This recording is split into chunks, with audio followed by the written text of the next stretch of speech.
Welcome sa Dries TV. Kung interesado ka sa ganitong news, huwag kalimutang isubscribe ang ating YouTube channel. Maraming salamat! Kinagulat ng marami ang biglaang pagpanaw ng social media influencer na si Emmanuel Eman Atienza, anak ni Kim Atienza at Felicia Atienza. Pumanaw si Emma sa edad na 19 noong October 22, 2025. Hindi pa opisyal na inilalabas ang cause of death ni Eman, subalit sa official announcement ng kanyang pamilya, binanggit na may pinagdadaanan siyang mental health issue bago ang pagpanaw niya. Para sa followers ni Eman, kilala siya sa pagiging carefree, articulate, at pagiging highly opinionated. Sa katunayan, ang social media ang naging platform ni Eman para ilabas ang kanyang personality. Hindi inaasahan ang kanyang biglaang pagpanaw lalo pat sa pinakahuling Instagram post ni Emma noong October 21, 2022, walang indikasyong may pinagdadaanan ito. Isa itong video clip na collage ng kanyang pagsasaya kasama ang mga kaibigan, videos ng active lifestyle niya tulad ng pag-wall climbing, skateboarding at beach trip. Caption ni Eman, "Life lately, flower emoji, does this go hard, flower emoji." Sa comment section, marami ang nagpahayag ng kanilang pagkabigla at kalungkutan. Eman detail about the crisis she underwent.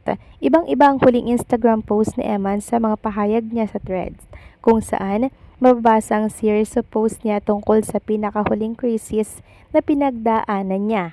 Lumalabas na masyadong naapektuhan si Eman sa natatanggap niyang hate comments sa social media.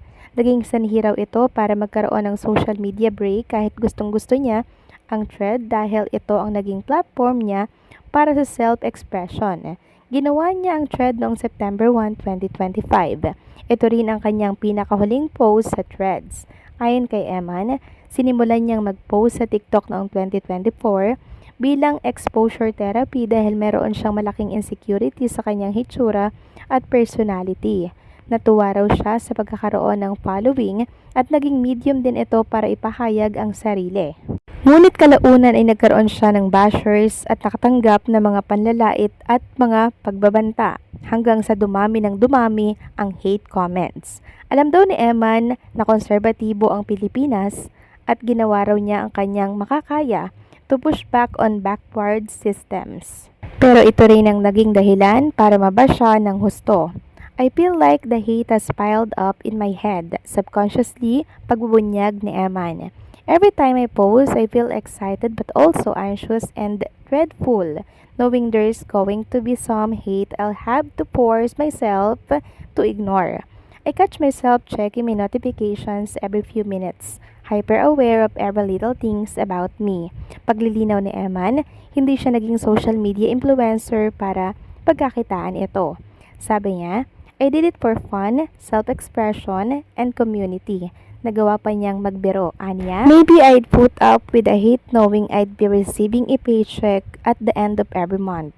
Pero idiniin ni Emma na hindi pera ang nagbibigay sa kanya ng saya.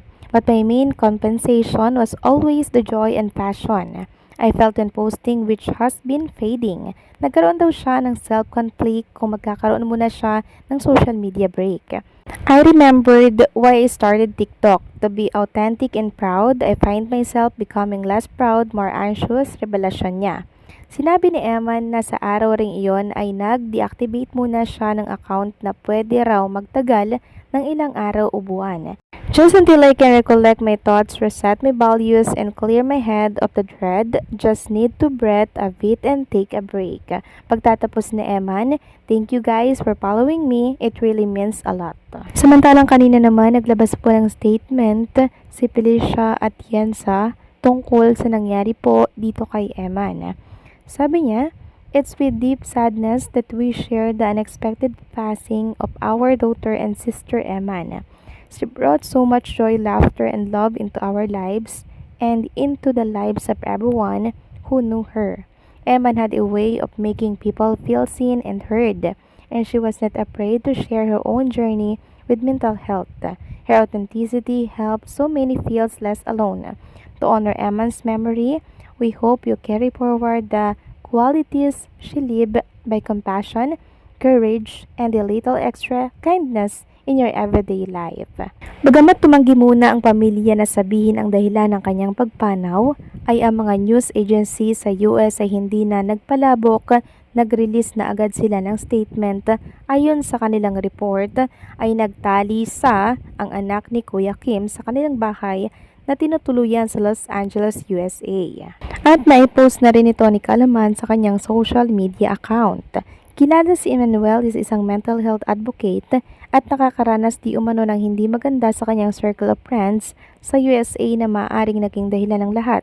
Gayunpaman na hindi man natin 100% masasabi ang dahilan kung bakit niya nagawa ito, kaya check on your friends. A simple kamustahan will make a huge difference. And also to those who are seeking either someone to talk to or professional help because of mental health issue, you may call National Center for Mental Health Crisis Hotline 1553 Landline 027-989-8727 and mobile number 0966-351-4518. Kami po ay nakikiramay sa mga naulilang pamilya ni Eman at Yansa. So paano hanggang dito na lamang po ang update natin. Maraming salamat po sa patuloy na pagsuporta.